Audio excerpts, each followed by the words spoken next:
ایران اب اس لڑائی کو ختم کرنا نہیں چاہتا. جو نئے سپریم لیڈر ہیں انہوں نے سختی سے اس کو مسترد کیا. انہوں نے کہا یہ لڑائی جاری رہے گی. اور نئے سپریم لیڈر کے حوالے سے جو ایران کے سفیر ہیں روس میں قاسم جلالی, انہوں نے کہا جی کہ ان کا روس میں علاج نہیں ہو رہا. یہ خبریں دی گئی تھی کہ وہ روس چلے گئے, وہاں پہ ان کا علاج چل رہا ہے. انہوں نے کہا نہیں, ان کا روس میں کوئی علاج نہیں ہو رہا, میں اس کی تردید کرتا ہوں.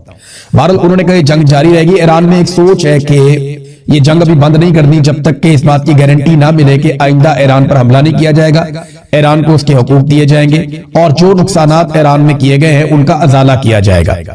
لیکن ساتھ ہی ایران نے ایک بات اور کی ہے کہ جس ملک کی حدود سے بھی ایران کی سب سے قیمتی جگہ یعنی خارق, یہ جزیرہ ہے جہاں پہ ساری فیسلٹی ہے, 80 سے 90% ایران کی جو تیل کی تجارت ہوتی ہے وہ یہیں سے ہوتی ہے. ایران نے وارن کیا کہ اگر جہاں پہ کسی بھی ملک کی حدود سے حملہ کیا گیا ہم جواباً اس ملک کی جتنی بھی آئل تنصیبات ہیں ان کے اوپر اٹیک کر دیں گے. اور ساتھ میں ایران نے یہ بھی کہا کہ ایرانی فوج اپنی ہر وارننگ پر عمل درآمد کرتی ہے اور ضرور کرتی ہے اور یہ ریکارڈ کا حصہ ہے. یہ بات واقعی ٹھیک ہے کہ ایران نے جب بھی کہا کہ ہم یہ کریں گے اس کے بعد تو انہوں نے وہ کر کے دکھایا.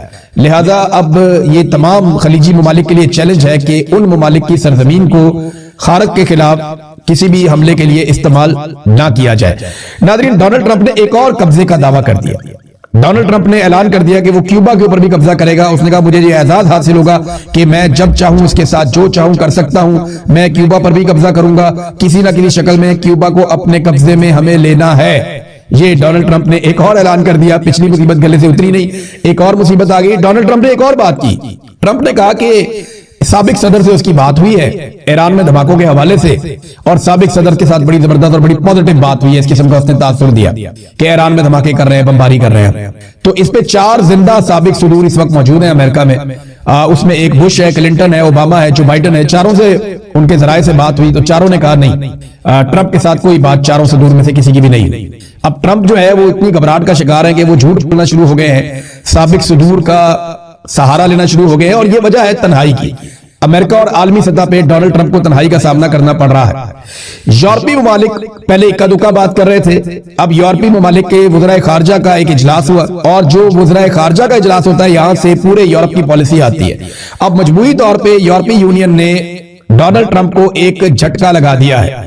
یورپی یونین کی سربراہ کایا کالاس, انہوں نے یہ سٹیٹمنٹ دیا ہے کہ اب وقت آ گیا ہے کہ ایران سے متعلق جاری جنگ کو فوری طور پہ ختم کیا جائے. اور ساتھ میں انہوں نے یہ بھی کہا کہ یورپی یونین آبنائے ہرمز کے کسی بھی آپریشن میں حصہ نہیں لے گا. خلیج فارس میں فوج اور فوجی جہاز نہ بھیجنے کا فیصلہ کیا گیا ہے. یہ ناظرین حالات ہے. اب ٹرمپ کے پاس ایک ترک کا پتہ تھا, وہ اس کو بار بار استعمال کرنے کی کوشش کرتے ہیں, لیکن ترکی اس کے راستے میں رکاوٹ بن جاتا ہے. ترکی ممبر ہے نیٹو کا 1952 سے, تو نیٹو کے ایک ممبر کے اوپر اٹیک ہو جائے نا تو وہ سب کے اوپر اٹیک سمجھا جاتا ہے اور سارے مل کر جواب دیتے ہیں. تو ترکی کے اوپر بار بار میزائل بھیجے جاتے تھے تاکہ نیٹو کے ممبر پہ اٹیک ہو رہا ہے تو سارے مل کر جواب دیں گے. یہ آرٹیکل 5 ہے نیٹو کا. لیکن ترکی بار بار یہ کہتا ہے کہ یہ حملہ ہم پہ ایران نہیں کر رہا, اور ایران بھی یہی کہتا ہے. لہذا ترکی نے جس طرح ریسٹرینٹ کا مظاہرہ کیا ہے اب تک کی میں بات کر رہا ہوں, اس کی وجہ سے نیٹو ممالک کے اوپر وہ باؤنڈنگ نہیں آئی. یعنی جو حملہ کیا ہے وہ نیٹو کے ممالک پہ نہیں کیا ایران نے ابھی تک, اور ترکی ایک ملک ہے وہاں پہ قریب میں, اور اس کو نشانہ بنایا جاتا ہے بار بار, اور یہ کوشش کی جاتی ہے کہ اس کے ذریعے سے لڑائی میں سب کو اتارا جائے, تو وہ بھی ابھی تک کامیاب نہیں ہوا. آرٹیکل 5 کو انووک کرنے کی کوشش کی جاتی ہے. ناظرین, مسجد اقصی جو ہے وہ بند ہے کافی عرصے سے, اور بورڈ آف پیس میں بیٹھے ہوئے تمام رہنما جو ڈونلڈ ٹرمپ کے جوتے پالش کرنے گئے ان میں اکثر وہ اس بارے میں کچھ نہیں کر پا رہے. بلکہ اب اناؤنسمنٹ آ گئی ہے اسرائیل سے کہ عید الفطر پہ بھی مسجد اقصی کو بند رکھا جائے گا, نہیں کھولا جائے گا نمازیوں کے لیے. تو اب یہ ان ساروں کو شرم آنی چاہیے جو لوگ فلسطینی ریاست لینے کے لیے گئے تھے, وہ ایک مسجد کا دروازہ نہیں کھلوا پا رہے. مسجد اقصی کا معاملہ جو ہے وہ انتہائی حساس ہے, اور یہاں پہ بورڈ آف پیس میں شامل ممالک, خاص طور پہ عرب ممالک اور پاکستان, ان سب کی یہ ذمہ داری ہے کہ مسجد اقصی کے دروازے کھلوائے جائیں نمازیوں کے لیے. عید کے موقع پر تو کم سے کم ضرور ہونا چاہیے. ناظرین, جاتے جاتے ایک چھوٹی سی خبر اور میں آپ کو دے دیتا ہوں. روس اور ایران دونوں نے پاکستان کو آفر کر دیا. پہلے ایران نے آفر کیا تھا سستا تیل, اب رشیا نے بھی آفر کر دیا سستا تیل. روس کے سفیر ہیں البرٹ پی, انہوں نے کہا کہ اگر پاکستان نے رابطہ کیا تو ہم پاکستان کو سستا تیل دیں گے, لیکن پاکستان تو کوئی بھی کام کرنے سے پہلے امریکہ سے پوچھے گا, اس کی خوشنودی دیکھے گا.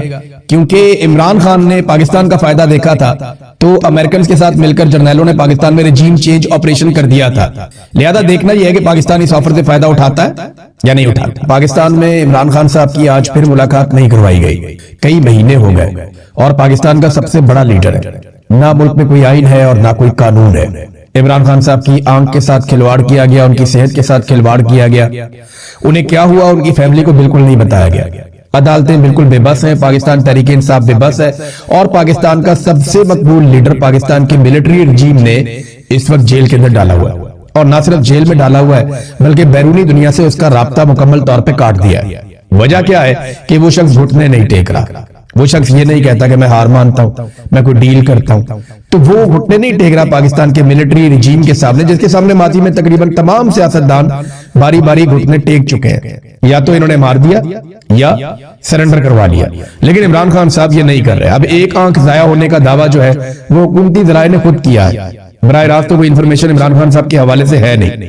عمران خان صاحب کے بچوں نے ویزے اپلائی کیے, جمائمہ خان نے اس کے اوپر ٹویٹ کر کے بھی بتایا, لیکن جو ایک آدھے ہفتے میں ویزا مل جاتا ہے وہ کئی مہینے گزر گئے ہیں. لیکن عمران خان صاحب کے دونوں بیٹوں کو ویزے نہیں مل رہے اور ان کی ملاقات عمران خان صاحب سے نہیں ہونے دی جا رہی. جو قیدیوں والے حقوق ہیں وہ بھی سابق وزیر اعظم کو ابھی تک حاصل نہیں ہے.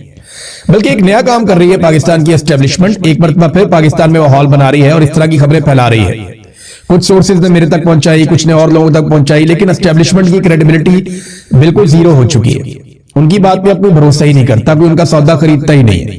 وہ یہ کہتے ہیں جناب ہم پیچھے ہٹنا چاہتے ہیں, ہم یہ چاہ رہے ہیں کہ جناب پاکستان میں پھر الیکشن ہو جائے, حالات نارملائز ہو جائیں, ہم تو چیزیں ٹھیک کرنا چاہتے ہیں. اس قسم کی بہت ساری باتیں ماضی میں بھی کرتے رہے, لیکن اب ان کے بعد پیچھے ہٹنے کا امکان کوئی نہیں ہے. انہیں خود جب یہ پیچھے ہٹیں گے تو سب ختم ہو جائے گا ان کے لیے, یہ انہیں دکھائی دے رہا ہے. پاکستان کی عوام اب کبھی بھی پاکستان کی اسٹیبلشمنٹ کو تسلیم نہیں کرے گی. یہ صرف ٹائم نکالنے کی کوشش کر رہے ہیں اور یہی ٹولہ مسلط رہے گا. اس کا ثبوت یہ ہے مہنگی گاڑیاں, مہنگے جہاز اور جتنی چیزیں یہ اپنی عیاشی کے لیے لے رہے ہیں, یہ کوئی آنے والے حکمرانوں کو تھوڑی دینے جا رہے ہیں. یہ سب جانتے ہیں, موجودہ حکومت, اسٹیبلشمنٹ, ملٹری رجیم, یہ سب جانتے ہیں کہ انہوں نے کس طریقے سے اس اقتدار کو لمبا کھینچنا ہے. عوام صرف اس اقتدار کو چھین سکتی ہے, ان سے اپنا حق چھین سکتی ہے. یہ بڑے آرام سے حق واپس نہیں کریں گے, یہ سوال ہی پیدا نہیں ہوتا. اے آر وائی نے ایک خبر اسی حوالے سے اس سے خبر بھی دلوائی گئی اے آر وائی کی جانب سے کہ جناب کوئی علیمہ خان نے اور سہیل آفریدی نے مل کے اسٹیبلشمنٹ کے بندوں کے ساتھ کوئی رابطے کیے ہیں, اور اس قسم کی کوئی خبر دلوائی گئی جناب کہ وہاں پہ کچھ چیزیں طے ہو گئی ہیں اور کوئی ملاقاتیں بند کروائی گئی ہیں جان بوجھ کر. تو یہ میں نے دونوں سورسز سے بات کی, میری سہیل آفریدی سائٹ سے بھی بات ہوئی, علیمہ خانم, تو دونوں طرف سے مجھے جو خبر ملی کہ ہماری تو ملاقات نہیں ہوئی, آپس میں ملاقات نہیں ہوئی. سپریم کورٹ میں آخری ملاقات ہوئی تھی, تو اس کے بعد سے لے کر اب تک ہم کہاں ملے, کس کو ملے, یہ تو کہانی ہے. اور کہانی سنانے والوں نے, یعنی جرنلسٹ کی یہ ڈیوٹی ہوتی ہے نا کہ وہ دوسری طرف سے پوچھ لے جی آپ بھی بتا دیں. اب علیمہ خانم تو سب کی ایکسس میں ہے اور سہیل آفریدی بھی سب کی ایکسس میں ہے. یہ کوئی شریف خاندان تو ہے نہیں جس سے آپ پوچھیں گے جناب یہ طیارہ کون لے کر گیا, کتنے بجے لے کر گیا, طیارے کا ریکارڈ دے دیں, تو وہ معاملہ چھپا لیں گے, وہ بات ہی نہیں کریں گے. پھر آف دی ریکارڈ وہ کہہ رہے ہیں جناب کہ وہ مریم صفدر کا بیٹا لاہور میں ہی ہے. پھر بعد میں جب کہا گیا جناب ثبوت دیں اس کا, کوئی تو ثبوت بھی کوئی نہیں ہے. پھر جب تک کہ وہ جہاز واپس نہیں پہنچ گیا تب تک ان کا منہ بند تھا, یہ بات ہی نہیں کر رہے تھے. پھر جہاز اجلت میں جب واپس آیا تو پھر بتایا گیا جناب یہ تو بیٹا, یہ سامنے آ گیا, تصویر آ گئی. تو یہ نا ساری چیزوں کو خود ہی ابہام میں ڈال دیتے ہیں. اب یہ کوئی شریف خاندان تھوڑی ہے, یہ تو علیمہ خانم اور سہیل آفریدی ہیں, ان سے رابطہ کیا جا سکتا تھا, ان کا موقف جانا جا سکتا تھا. کیا واقعی آپ لوگوں نے یہ کیا ہے؟ لیکن اے آر وائی نے وہ خبر چلا دی, اس کے اوپر دونوں طرف سے تردید بھی آ گئی ہے. پاکستان تحریک انصاف کہاں کھڑی ہے؟ دیکھیں تحریک انصاف وہیں کھڑی ہے جہاں وہ پہلے کھڑی تھی. ایک دعویٰ کیا گیا کہ کوئی عمران خان رہائی امن فورس بنائی جائے گی, ابھی تک اس کے اوپر کوئی عمل درآمد نہیں ہوا, کوئی اناؤنسمنٹ نہیں ہوئی, کوئی کنکریٹ چیز سامنے نہیں آئی. کوئی میٹنگ کرتے رہتے ہیں, آپس میں کوشش کر رہے ہیں, لیکن پاکستان تحریک انصاف کے اندر ہی مخالفت ہے کہ کوئی تحریک نہ چلائی جائے. اب تحریک انصاف کو یہ فیصلہ کرنا پڑے گا کہ تحریک بھی نہیں چلانی تو عمران خان کو باہر کیسے لے کر آنا ہے. ڈیل عمران خان نے نہیں کرنی, تحریک انصاف نے نہیں چلانی, تو پھر عمران خان نے باہر کیسے آنا ہے؟ یہ تو ایک ڈیڈ لاک ہو گیا نا. یا تو عمران خان کو جا کے راضی کریں جناب, ڈیل کر لیں, وہ راضی ہو جائے تو باہر آ جائیں گے, تو یا پھر تحریک چلائیں تاکہ تحریک چلے, کوئی اسٹیبلشمنٹ کے لیے زمین گرم ہو, وہ کوئی روم چھوڑے اور عمران خان صاحب باہر آ جائیں. تو یہ دونوں رستوں پہ نہیں جا رہے اور اس کا نقصان لگاتار پاکستان کو ہو رہا ہے.